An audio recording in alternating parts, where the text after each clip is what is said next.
ladies and gentlemen, our top story comes from Jammu and Kashmir, where Prime Minister Narendra Modi led a mega outreach to the Kashmir Valley, visiting it for the first time since the abrogation of Article 370. Now, Prime Minister Modi took the stage amid thunderous applause and cheers at Srinagar's Bakshi Stadium, calling for a Viksit Kashmir. The Prime Minister trained his guns at the Opposition National Conference and the PDP, referring to Jammu and Kashmir as a victim of Parivarvad and corruption. Prime Minister Modi also condemned dynasty politics and accused the Congress and its allies of misleading people in the name of Article 370. This comes as the BJP frames plans to make political inroads in the Kashmir Valley. मैं जम्मू कश्मीर की आवाम का आज हृदय से अभिनंदन करता हूं। ये वो नया जम्मू कश्मीर है जिसका इंतजार हम सभी को कई दशकों से था। आज श्रीनगर जम्मू कश्मीर ही नहीं, पूरे देश के लिए पर्यटन की नई पहल कर रहा है। आप देखिएगा, आने वाले समय में जम्मू कश्मीर की सक्सेस स्टोरी पूरी दुनिया के लिए एक बहुत बड़ा आकर्षण का केंद्र बनेगा। 370 के नाम पर जम्मू कश्मीर के लोगों को गुमराह किया, देश को गुमराह किया। जम्मू कश्मीर को जंजीरों में जकड़ दिया गया था। आज 370 नहीं है, इसलिए जम्मू कश्मीर के युवाओं की प्रतिभा का पूरा सम्मान हो रहा है।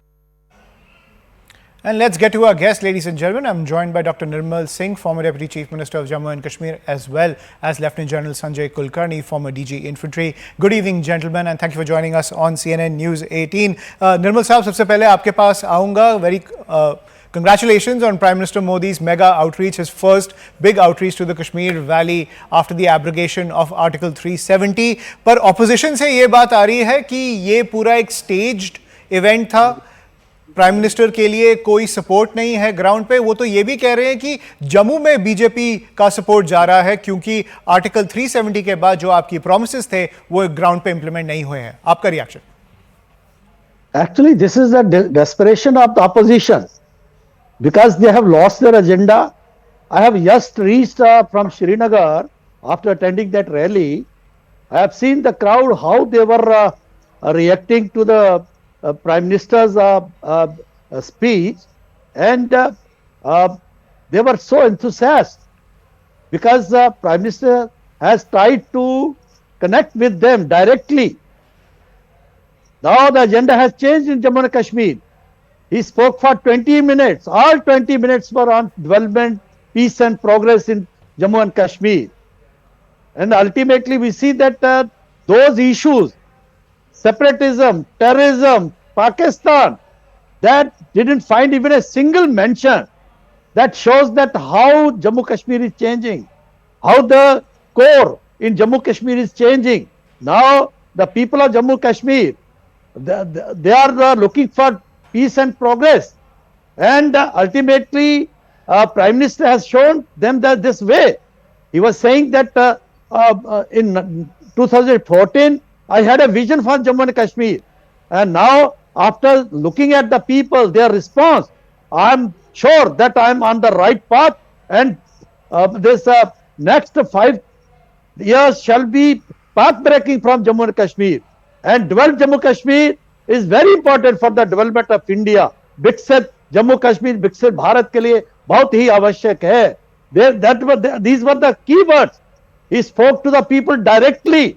He spoke to Nazir. He was an entrepreneur. Then some young ladies. So he connected with the youth of the Kashmir Valley, and more than 50% of the attendants, they were women. So that shows the how this Kashmir is changing. So far as opposition is concerned, they are desperate. They have lost their agenda. They are trying to bring these people on old this slogan, autonomy, self-rule, azadi.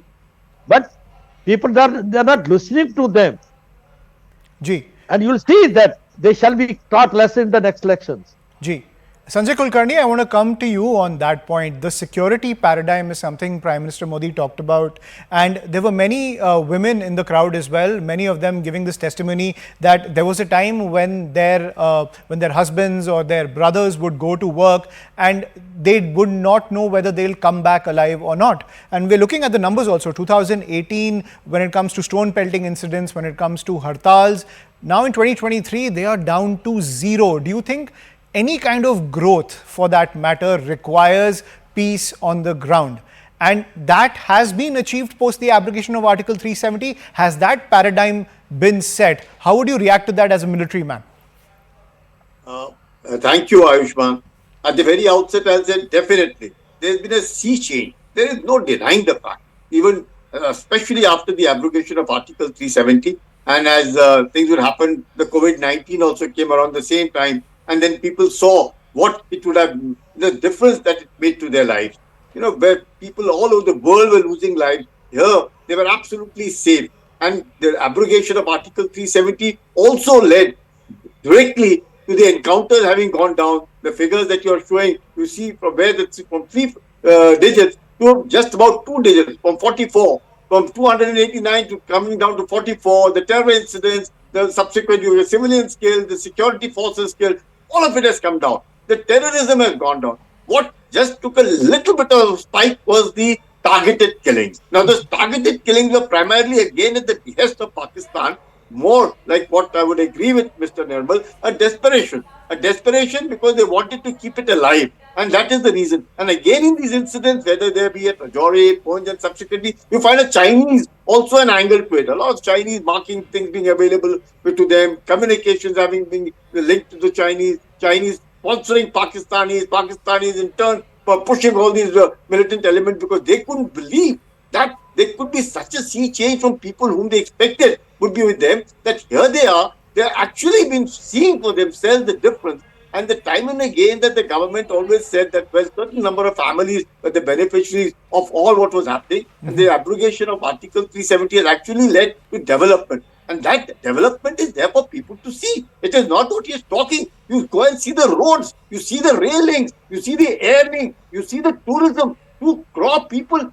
Can one imagine? You cross the number of movies being made, the number of people visiting. All of it is all people-centric. When things are people-centric, they wouldn't want terrorism to come their way, to spoil their life. And that is what has made the difference. And this is what can't be seen by the neighbor, Pakistan, because Pakistan uses terrorism as an instrument of state policy. And that, what is a paradigm shift, people have realized it, that all these while they've been made fools. They have been made to realize something which they didn't want to believe. Imagine the number of medical colleges, the IIM, the IITs, the nursing colleges, the other competitions that have come up, the voting rights being given to the people, the development, the employment opportunities being given. Because what I saw in Kashmir, my 20 years of service out of the 40 years that I served in Kashmir, was people there are education oriented. They are very fond of big education. And with education comes empowerment. And when that empowerment can be translated into something that they can see in terms of their own handicrafts being seen, agriculture picking up, employment picking up, their lifestyles have changed. You see Jammu, you see Srinagar, there's no place for parking.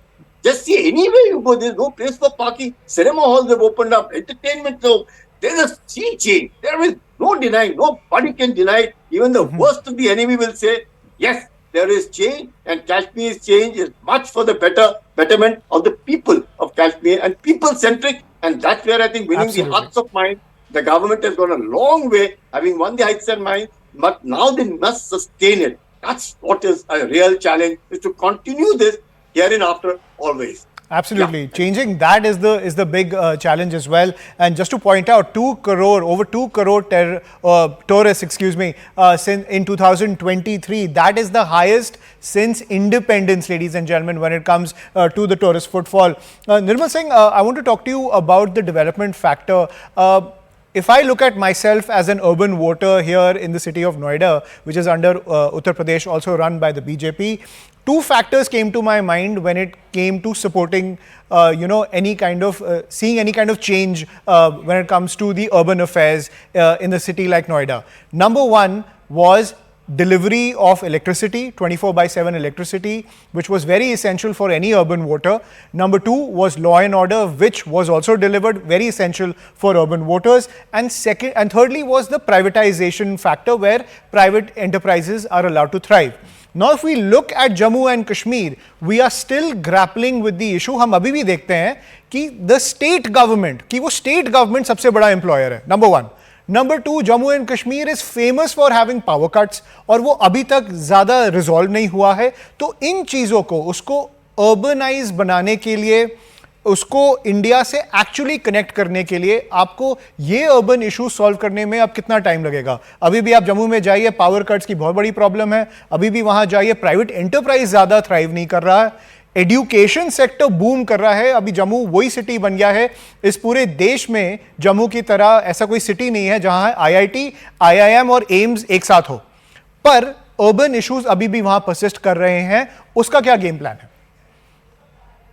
देखिए, बिल्कुल आपने सही कहा. मैं power minister भी था कि जम्मू कश्मीर में पावर का, बेशक कि हमारे पास पानी बहुत है और कई पावर प्रोजेक्ट्स बन भी न रहे हैं, लेकिन पिछली सरकारों ने जिस प्रकार से मिसहैंडलिंग की, जिस प्रकार से हम देख रहे हैं, रेटले प्रोजेक्ट था, कीरू था और कई प्रकार के प्रोजेक्ट से, एक तो स्टेट गवर्नमेंट के पास पैसा नहीं था पे अपने तौर पर बनाते, तो हम डिपेंडेंट थे एनएचपीसी के ऊपर.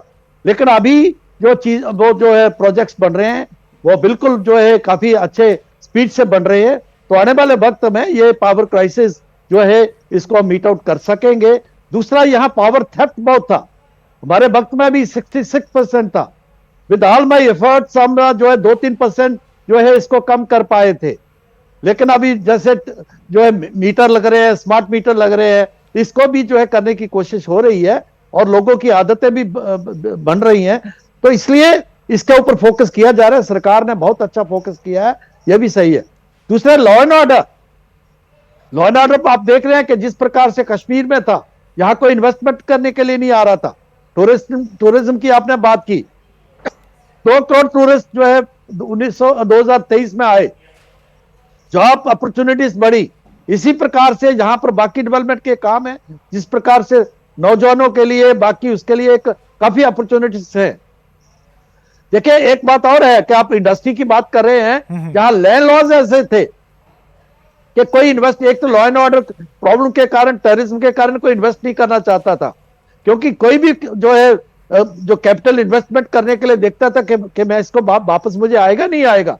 लेकिन आज जो है एक कंजीनियल एटमॉस्फेयर में है और थाउजेंड्स करोड़ का कैपिटल जो है इन्वेस्टमेंट यहां पर हो रहा है आने वाले वक्त में. और ये एक जो है प्रोसेस है, a continuous process है. And in the near future you will see that lot of employment opportunities will come up. And जैसे आज अगले 5 साल का एक विजन प्राइम मिनिस्टर ने दिया है कश्मीर के लोगों को, जम्मू कश्मीर के लोगों को. अब अगले 5 साल हमारे लिए बहुत क्रुशियल हैं.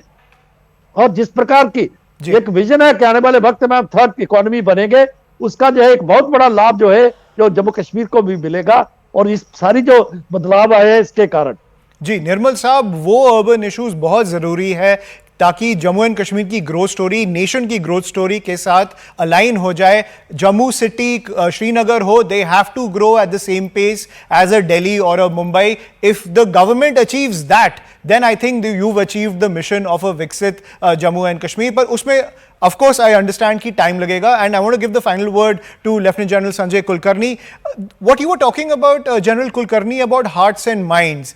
Now, given the fact that the abundance of terrorism, the separatist ideology when it comes to Jammu and Kashmir, to deprogram the people of Jammu and Kashmir into believing in the idea of India, that is still a task before the government. Because one thing we still cannot get rid of course it will take time, is the fact that there are still sections inside the valley who are sympathetic to the terrorists, who are sympathetic to the separatist forces. To wean that out is still, I would say, it'll take a generation, but at the same time, as you were pointing out, a sustained effort has to be maintained. 100%. Ayushman, there is no denying the fact. The abrogation of Article 370 has made people accountable. like what the Prime Minister said about the reference to the J&K Bank, a bank which was about to be looting everybody and only confining themselves to a few families, have suddenly seen accountability because certain laws didn't apply, and everybody was, everybody more or less thought they were members of the Free Diners Club. Now that cannot afford. Now once the accountability comes, everything goes wrong. And similarly amongst the people also. Now they see for themselves. Your media, for instance, every time when you show what's happening in Gilgit-Baltistan, there are people there with the sufferings that are going on in Pakistan and they wanting to join India and are looking forward to seeing the progress in India which is happening, has made world of a difference. The people here have also realized that all that they were taking, the Pakistanis were taking them for a ride, and the politicians were going piggyback. They were kind of, I would say, when they were talking in Kashmir, they were like separatists. When they were coming to Jammu, they would become communalists. And the moment they came to Delhi, they became nationalists. So this kind of duality and that conversations is not acceptable. People saw through the game when they themselves, people from Srinagar, when they travel all over India, they go the world over, they see the importance of the passport that they carry, the Indian passport. When they go around the other states, they see, wow, kind of development. And when they come back to their own state, they see the kind of roads. The roads are no less than any European standard. The kind of development that has taken place, the kind of crops, the fruits that they are going all over India, they're getting the right price for it. Everything is happening the way they're looking at. They feel like there is a governance model which is working. Yeah, there will be minor issues, statehood nahi mila, ye nahi mila. Those are issues which can be sorted out. Probably most people may be thinking and thank God there is no statehood. It's so much better that the central administration and the central administration is at least able to give them better administration and there is accountability. The most important people in Jammu and Kashmir want accountability. They don't mind paying. Like you rightly said, so much of water, so much of power. And why should there be a power shortage in Jammu and Kashmir? They should not be. On the national grid, they will get, and if education is empowerment for education, to become digitized and to get forward moving, power is a must. Without power, what can you do about it? So they have realized that all this is coming slowly and steadily. I'm very sure, Ayushman, people in Jammu and Kashmir are absolutely happy, thrilled. The tourism has taken their economy higher. The kind of education that they are now getting the realization that is coming to them is something, a sea change. And that change is what the neighbor cannot see. And he will keep doing it. We have to guard against that kind of a thing. And we must not let what has happened in Punj and Rajouri. Because the moment complacency sets in, कि यहाँ पे कुछ नहीं होता है, it will happen there. Absolutely. So we have to be vigilant 24/7 for the next 25 years. I will not say for 1 or 2 years. For the next 25 years, Ayushman, what you say, because years have gone in for putting this kind of mindset of there. And Absolutely. that change will also take years for it to go away. And once we are progressing, delivering, governing, people will be with us and they will always remain with us because I stand by the people of J&K because the Aam Aadmi wants good governance and buck for their money that they invest into it. And I'm sure the government is on the right path to win the hearts and minds of the people.